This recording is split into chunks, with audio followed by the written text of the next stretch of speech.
சோதிக்கப்படுகிறீர்களா? பொறுமையோடு இருங்கள். செல்வத்தை எடுத்து அல்லாஹ் சோதிக்கிறானா? பொறுமையோடு இருங்கள். அல்லாஹ் உயிர்களை பறித்து நீங்கள் விரும்பக்கூடிய நேசிக்கக்கூடியவர்கள் எல்லாம் மரணிக்கிறார்களா? பொறுமையோடு இருங்கள். அல்லாஹ் உங்களை கண்ணியத்தில் சோதிக்கிறானா? பொறுமையோடு இருங்கள். வாழ்வு சிதைக்கப்பட்டு சோதிக்கப்படுகிறீர்களா? பொறுமையோடு இருங்கள். உறவுகள் பிரிக்கப்பட்டு சோதிக்கப்படுகிறீர்களா? பொறுமையோடு இருங்கள். அல்லாஹ் உங்களை மட்டும் அப்படி சோதிக்கவில்லை. அல்லாஹ் அவனால் தேர்ந்தெடுக்கப்பட்ட நபிமார்களையே நோயால், உறவுகளை பிரித்து, சிரமத்தால், செல்வத்தை கொண்டு உயிர்கள் பிரிக்கப்பட்டு அல்லாஹ் சோதித்திருக்கிறான்.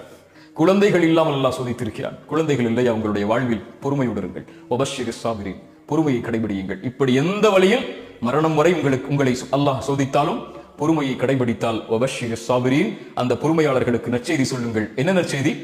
வல்லாஹு யுஹிப்புஸ் சாபிரீன், வல்லாஹு யுஹிப்புஸ் சாபிரீன். அந்த பொறுமையாளர்களை அல்லாஹ் நேசிக்கிறான்.